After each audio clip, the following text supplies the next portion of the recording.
बिस्मिल्लाहिर्रहमानिर्रहीम। अस्सलाम वालेकुम। मैं डॉक्टर नवीद आपके साथ एक और नई मालूमाती वीडियो लेकर हाजिर हूँ। आज का हमारा प्रोग्राम भी ख़वातीन के मखसूस अमराज पर है। बहुत सारी ख़वातीन को इस बात का पता ही नहीं होता कि उनकी माहवारी नॉर्मल है या नहीं, क्योंकि एक तो हर औरत का साइकिल दूसरी औरत से मुख्तलिफ होता है और फिर समाजी दबाव की वजह से बहुत सारी ख़वातीन खुलकर इन मसाइल पर बात नहीं करती, जिसकी वजह से बेशुमार मसाइल जन्म लेते हैं। ख़वातीन में माहवारी का सर्कल अमूमन 21 से लेकर 35 दिन तक होता है, लेकिन अगर इससे कम या ज़्यादा हो तो फिर समझ लें कि कोई इशू है।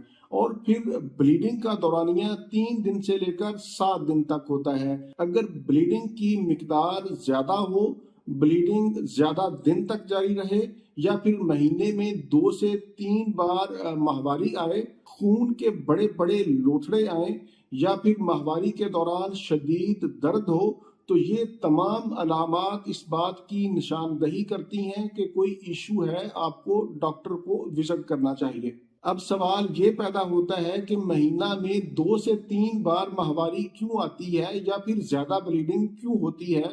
तो इसकी अहम वजूहात में सरफहरिस्त एंडोमेट्रियोसिस, यूट्राइन पॉलिप्स या फिर फाइब्राइड्स का होना, थायराइड का होना, पेल्विक की सोजश का होना, वजन का ज्यादा होना, अक्सर खवातीन में हार्मोन जब डिस्टर्ब होते हैं तो फिर भी ब्लीडिंग ज्यादा होती है। ऐसा उन खवातीन में ज्यादा देखने को आया है जो माने हमल गोलियां या फिर इंजेक्शन लगवाती हैं। बाज खवातीन में बच्चों की पैदाइश के बाद भी ब्लीडिंग ज्यादा होती है, या फिर कुछ खवातीन ऐसी भी होती हैं जो खून को पतला करने वाली अद्वियात खा रही होती हैं, उनकी भी ब्लीडिंग ज्यादा होती है। जहनी दबाव और स्ट्रेस भी हार्मोन को डिस्टर्ब करने में अहम किरदार अदा करते हैं। अब मरहला आता है कि इसकी तशखीस कैसे की जाए। इसमें सरफहरिस्त ब्लड टेस्ट होते हैं, जिसमें थायराइड, FSH, LH और प्रोलैक्टिन का टेस्ट करवाया जाता है, और इसके साथ साथ एक अच्छा सा पेल्विक का अल्ट्रासाउंड भी करवाया जाता है। इसमें तमाम बातें वाजे हो जाती हैं। ये तो थी माहवारी ज्यादा आने की वजूहात और तशखीस का तरीका। अब हम चलते हैं इलाज की तरफ।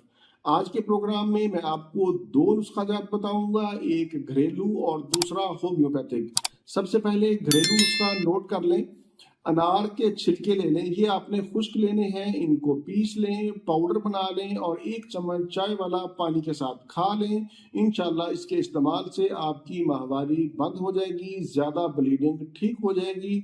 आज के बाद आपने अनार खाने के बाद उसके छिलके फेंकने नहीं, बल्कि उनको महफूज कर लें, उन्हें सुखा कर रख लें और उनका पाउडर बना लें, ये आपके काम आएंगे। अब होम्योपैथी का नुस्खा नोट कर लें। अगर ब्लीडिंग ज्यादा हो रही हो तो इसमें आपने मिलीफोलियम और हेमामेलस, ये 2 अद्वियात आपने 200 में लेनी है और दोनों के 5-5 कतरे दिन में 3 मरतबा आधे कप पानी में इस्तेमाल करें।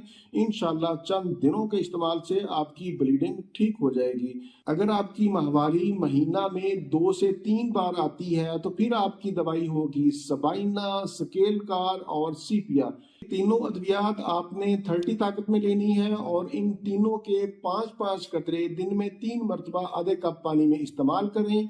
इस दवाई को खाने से 30 मिनट कबल या खाने के 30 मिनट बाद लें। मैं अक्सर एक बात करता हूं कि इलाज से पहले तशखीस करवाएं, इसलिए आप भी नुस्खा जात इस्तेमाल ना करें, बल्कि सबसे पहले अपनी तशखीस करवाएं कि आपके साथ ऐसा क्यों होता है, फिर उसके बाद उसी मसले का हल तलाश करें। ये था मेरा आज का मालूमाती प्रोग्राम ब्लीडिंग ज्यादा आने पर। उम्मीद है आप लोग इससे भरपूर फायदा उठाएंगे। प्रोग्राम से मुतालिक अपनी कीमती राय का इजहार नीचे कमेंट्स में जरूर करें। इसी के साथ मुझे इजाजत दीजिए, दोबारा किसी नई मालूमाती वीडियो के साथ आपकी खिदमत में फिर हाजिर होगा। तब तक के लिए इजाजत। अपना, अपने अहले खाना और अपने दोस्तों का बहुत ज्यादा ख्याल रखें। अल्लाह हाफिज, वस्सलाम।